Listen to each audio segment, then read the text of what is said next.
சமீபத்தில் திருமணம் செய்து கொண்ட சூரியனார் கோயில் ஆதீனம் மகாலிங்க தம்பிரானுக்கு தொடர் எதிர்ப்புகள் எழுந்த நிலையில் போலீஸ் பாதுகாப்புடன் மடத்திலிருந்து அவர் வெளியேறினார். மடம் தொடர்பான அனைத்து பொருட்களும் இந்து சமய அறநிலையத்துறை அதிகாரிகளிடம் ஒப்படைக்கப்பட்டது.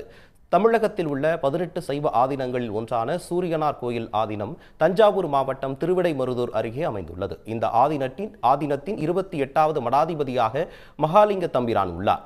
57 வயதான இவர் கடந்த சில நாட்களுக்கு முன் கர்நாடகாவைச் சேர்ந்த ஹேமாஸ்ரீ என்ற பெண்ணை திருமணம் செய்து கொண்டார். இதற்கு கடும் எதிர்ப்புகள் எழுந்த நிலையில் மடாதிபதிக்கு எதிராக நேற்று முன்தினம் திருவிடைமருதூர் பகுதியில் போஸ்டர்கள் ஒட்டப்பட்டன. இந்நிலையில் மடத்தை விட்டே மகாலிங்க தம்பிரான் வெளியேற வேண்டும் என ஒரு தரப்பினர் நேற்று மாலை மடத்திற்கு முன்பாக போராட்டத்தில் ஈடுபட்டனர்.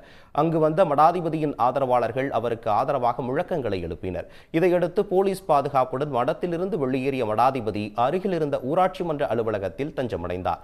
அங்கேயும் அவருக்கு ஆதரவாகவும் எதிராகவும் கூடிய இரு தரப்பினரும் வாக்குவாதத்தில் ஈடுபட்டதால் பரபரப்பு ஏற்பட்டது.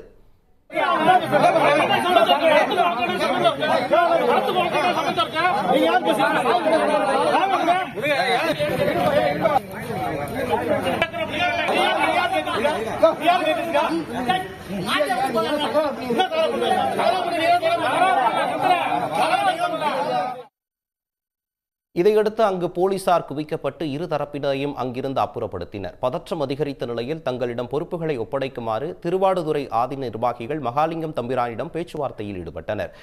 ஆனால் அதற்கு அவர் மறுப்பு தெரிவித்த அவர் மடத்தின் பொறுப்புகளை இந்து சமய அறநிலையத்துறை அலுவலர்களிடம் ஒப்படைக்க உள்ளதாக திட்டவட்டமாக தெரிவித்தார். இதையடுத்து திருவிடைமருதூர் வட்டாட்சியர் முன்னிலையில் இந்து சமய அறநிலையத்துறை மடம் தொடர்பான அனைத்து சாவிகளையும் ஆதீனம் ஒப்படைத்தார். தொடர்ந்து செய்தியாளர்களிடம் பேசிய அவர் தான் இன்னமும் சூரியனார் கோயில் ஆதீனமாக நீடிப்பதாகவும் தனது திருமணத்திற்கும் தற்போது எழுந்துள்ள பிரச்சனைக்கும் எந்த தொடர்பும் இல்லை என தெரிவித்தார்.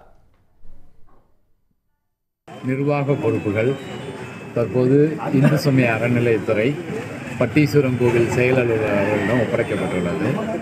28வது குருமகா சன்னிதானமாக நான் தான் இன்றளவும் ஆட்சி செய்து கொண்டிருக்கிறேன். அந்த பணியிலிருந்து என்னை நீக்கவில்லை. திருமணம் பண்ணியிருக்கீங்க, அதனால தான் மடத்தை விட்டு போறீங்கன்னு சொல்றாங்களா? அது தனிப்பட்ட ஒரு வாழ்க்கை. அதான் எனக்கு முன்னாடி இருந்த சன்னிதானம் திருமணம் செய்திருக்கிறார்கள், அதனால நானும் திருமணம் செய்திருக்கிறேன். பிரச்சனை முடியும் வரை தமிழ்நாட்டில் தான் இருப்பேன் என்றும் கர்நாடகா செல்லவில்லை என்றும் மகாலிங்கம் தம்பிரான் தெரிவித்தார். இதையடுத்து பலத்த போலீஸ் பாதுகாப்புடன் அவர் சூரியனார் கோயில் பகுதியிலிருந்து அழைத்துச் செல்லப்பட்டார். உடனுக்குடன் செய்திகளை தெரிந்து கொள்ள சன் நியூஸ் பெல் ஐகானை கிளிக் பண்ணுங்க.